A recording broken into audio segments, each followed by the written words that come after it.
Ladies and gentlemen, welcome back to the final session of the first day of the Venice Festival of Media. I hope you've had a fantastic day thus far. From what I've seen of the thought leader sessions just gone, they all look extremely brilliant, and thank you for all the partners involved for putting all those together with us. Absolutely brilliant. So I hope you've been stimulated, and no doubt you're thinking, my God, what a packed day we've had. Well, we'd like to give you a lot here at the Venice Festival. Tomorrow will probably be a little bit calmer, particularly as you won't have to register again, so we'll probably keep much better timings. There are some companies, however, that don't do very good timings, one of which is Alitalia, I'm afraid to say. The soon-to-be bankrupt Italian airline. Let's hope that it gets rescued. But unfortunately not rescued enough for them to cancel Viviane Reding's flight tomorrow, thus meaning that our EU Commissioner has to get back to Brussels this evening, and thus, unfortunately, won't be with us for the VIP drinks and so on, and whose time is a little bit pushed.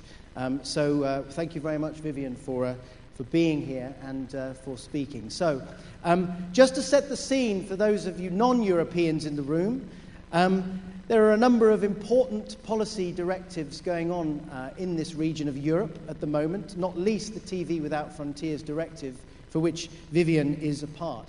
Viviane oversees the information, communications and technology sector as the EU Commissioner for the Information Society and Media, and is thus one of the most influential politicians within the media industry in Europe.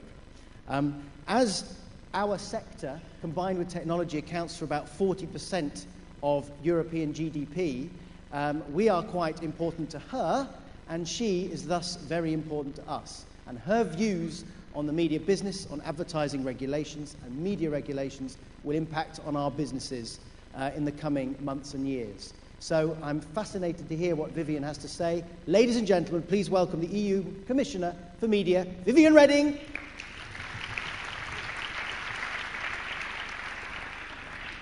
Ladies and gentlemen, it's a pleasure to be here in this ancient city speaking about modern times.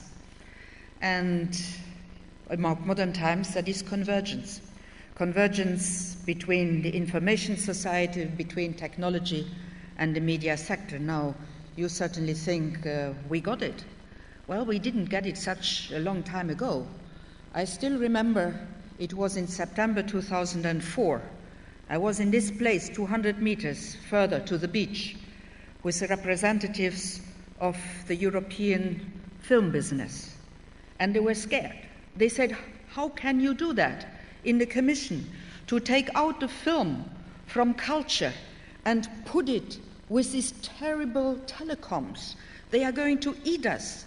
We are going to be disappearing.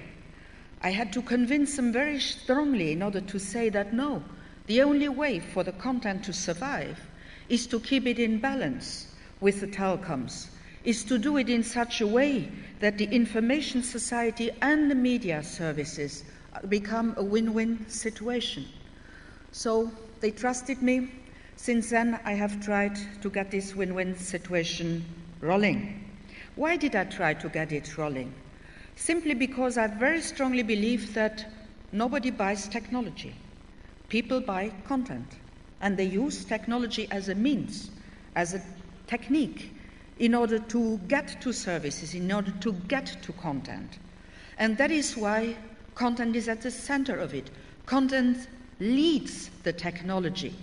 But I also believe, and I'm personally very persuaded of this, that the cultural diversity of Europe is de facto its greatest wealth, and that the creative industries can grandly profit if the new world of technology opens to them.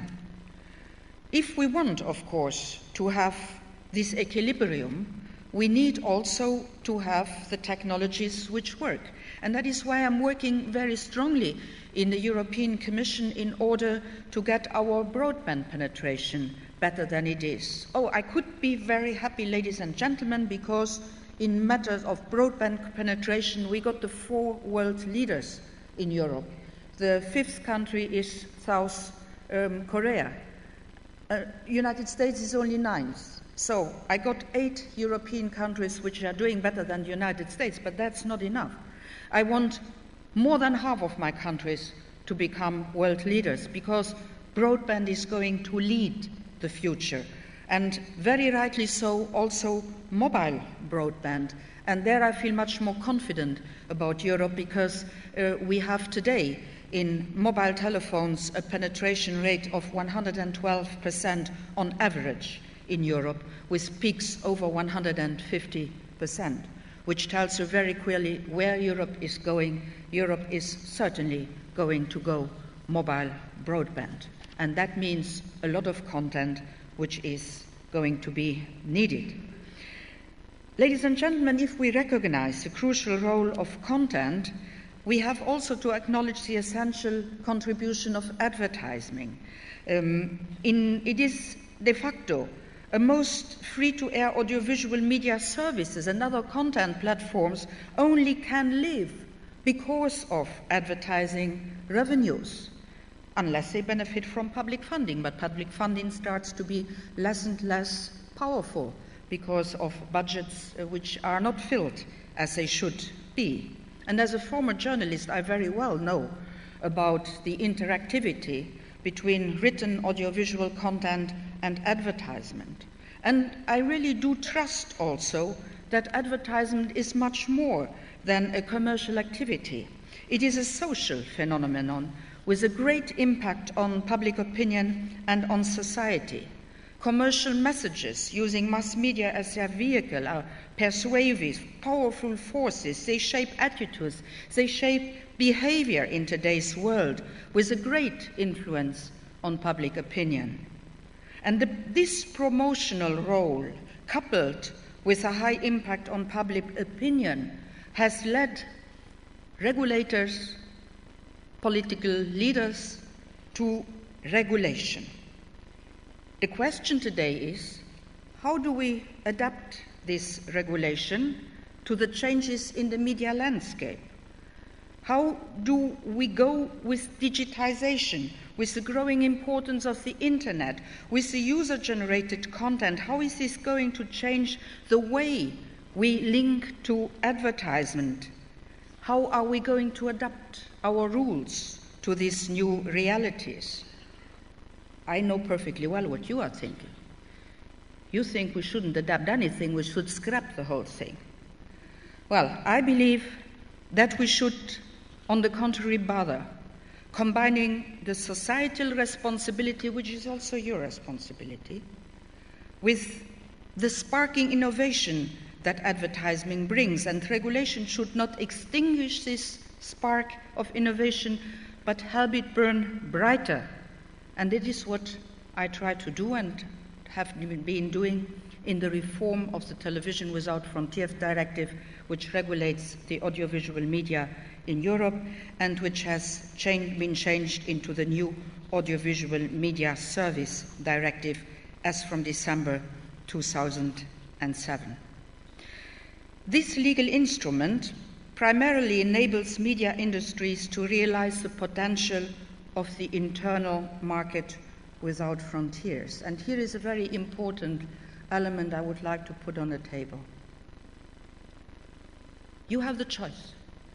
You leave it to the governments, and then you get 27 conflicting regulations in Europe, a patchwork of regulation where cross-border pan-European services have a big difficulty to develop. Or I take it in a hand and develop it under the rule of the country of origin principle, which means you are under European rules, regulated in one country, and then you can freely spread into the 26 countries. And that is exactly what I have tried to do, and I believe that this is the way you deregulate, by still maintaining the security of the regulation. The directive contains a number of provisions that traditional TV advertising campaigns and new advertising techniques need to comply with. It embodies a future-proof, technology-neutral regulation of content. So that means it does no longer focus only on television, but it considers all audiovisual content, whatever the delivery mode, on the same level. It takes into account the technological and market developments, IPTV, VOD, mobile TV, and so on and so forth. Very important to see is that it goes a step further in the way it views advertisement. Advertisement so far has always been viewed in European regulation, in European law, as a nuisance. I have decided to view it as an important factor in our economy. And I quote a sentence: "We have a need to enhance the competitiveness of the European media industry." That means also the economic dimension of advertising, the value of the advertisement investments and their significance for many major players in the media industry. And ladies and gentlemen, you might consider that normal. It is the first time that this is entered into a European law. And it was not easy to enter this into the European law, because in the discussions, and some of you might know that, there were those who wanted to put a complete ban on advertising. Well, I had to fight in order this not to happen. The regulation was preceded by a very long-lasting public consultation, in which, of course, TV advertising was one of the top issues. And I'm very happy to say that your associations were not only participating strongly, but also they had very striking and proactive positions. For instance, the World Federation of Advertisers supported the principle of quantitative limits on TV advertising, arguing, and I quote, "Overexposure to advertising reduces the effectiveness of ad campaigns." They supported the hourly limit of 12 minutes of advertisement and in teleshopping spots per hour, and they were probably very much relieved when the legislation did not go to more strict rules, but on the contrary, to liberalized, to a deregulatory, relaxed system. The daily limit on advertising was being axed, likewise the daily limit on teleshopping. The rules on insertion have been made more flexible. The principle of separation has been adapted so that it is compatible with the development of new advertising techniques such as split screen advertising, interactive advertising, or product placement.